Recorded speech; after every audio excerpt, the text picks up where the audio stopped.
Mary from EntreLeadership Elite, which, by the way, is free, and you can try it out for 30 days at EntreLeadership.com, says, we're struggling to find, here it is again, dependable, competent help for our food truck.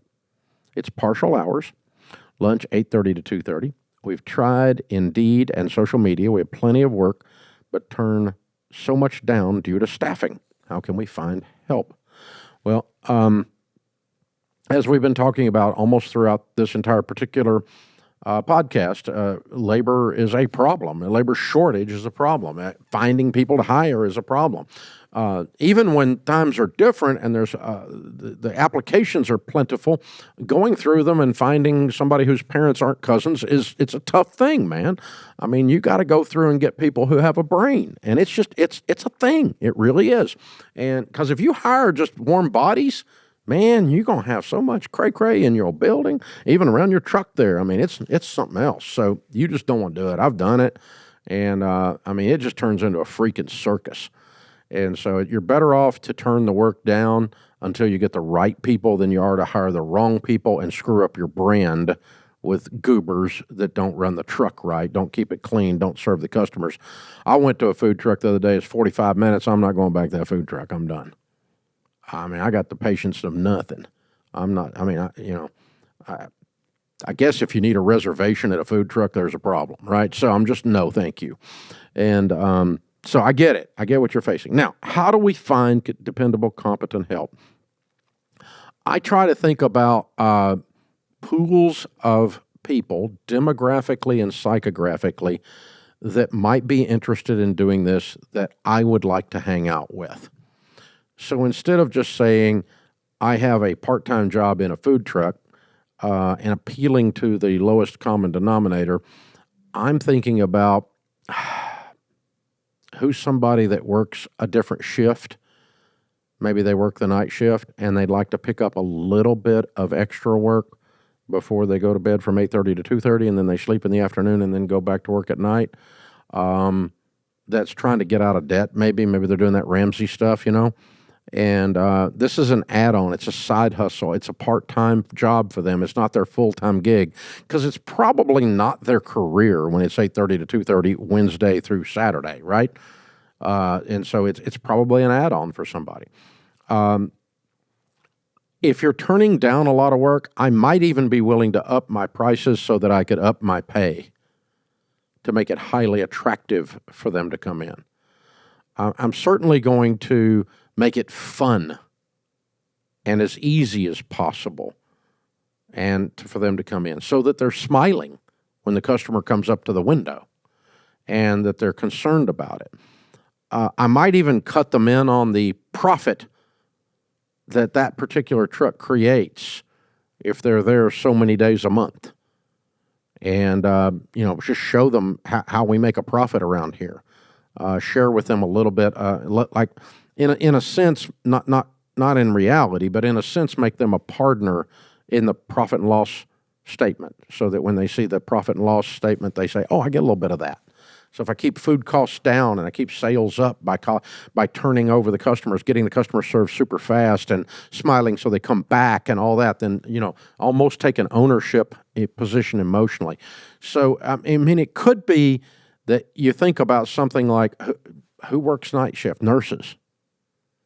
They might want to take a morning shift if you're a nurse. And, they may be working 12s, so they might not be available. But it could be someone in the trades that's working in a factory situation overnight. They're doing Amazon fulfillment on the factory floor, doing the fulfillment or something at night.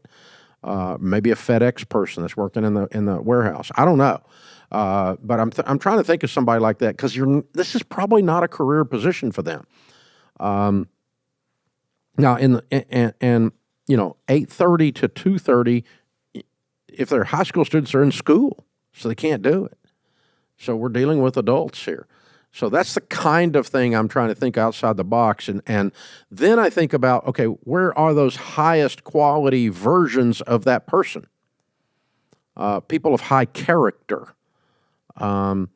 It could be even that you talk to the local Christian college and You start talking to them about this is an entrepreneur class, and you can come over here and learn how to run a business, and staff it through that and get high quality young people, and maybe they even talk them into getting credit for it. But I'm always trying to figure out some way to do that, because what you want to attract is a better character person than someone who would just show up for minimum wage a few hours a week for a food truck. They have to have more of an adventure, more of an experience than just that. And then once you get one or two of them, pay them $500 if they'll bring their friend over, if the friend stays 90 days. After your friend's been here 90 days, we'll pay you $500. And don't bring your crazy friend, because I'm not going to hire them and it's going to make you look bad. Bring your good friends. So if you hire thoroughbreds, which is what we do around here, we try to get thoroughbreds, because thoroughbreds run around with other thoroughbreds. They don't hang out with donkeys. And you're not going to win the Kentucky Derby with a donkey, so we need thoroughbreds. And so who do thoroughbreds run with? Other thoroughbreds, so I try to get them. So, last Monday here at Ramsey, once a month, we pay out referral fees to team members who referred someone in that stayed 90 days.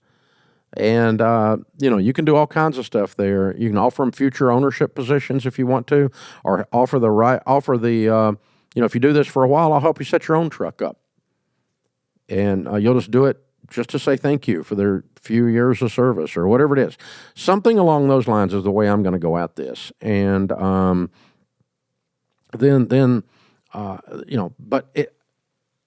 Mary, the truth is it's very hard right now. And don't let the very hard cause you to hire the wrong people, because that's even harder. It's harder. I would rather do no business than bad business. It's easier. You can stay home. But if you go really work your tail off and then crazy people are messing up everything because you hired the wrong people, it would have been easier to just stay home. So don't hire the wrong people. As tempting as it is, as ambitious and desperate as we become in our businesses to grow it, we need to get somebody hired. We need to get somebody hired. We need to get somebody hired. And that's right before you hire the wrong person, when you say that with too many decibels and too high an octave, because your octaves go up when you're stressed. It's like your voice gets higher, when you're stressed, right? So, about the time you get into beagle mode, like you're chasing a rabbit, like, hey, hey, hey, hey, that's about the time you're about to make a mistake, right? And so don't. I know this feeling. I face it. I've got leaders inside Ramsey right now. They're coming in my office or coming into our meetings with that beagle sound because they're so desperate to grow the area, and we cannot find the right people. And that's true all over America right now. And turnover is higher than it has ever been in America right now. Our turnover is lower than the national average, lower than the averages of people like ours, because we've got an incredible place. But our turnover is higher right this second than it's ever been also. So even though it's lower than other people like us, but that's not that comforting still, because I still got these people I've got to replace that went to do something else for whatever reason, no matter what I do here. So there you go. Not gonna gloss over it. It's hard, but the only thing harder is doing it wrong and having to do it over. That's harder than not doing it.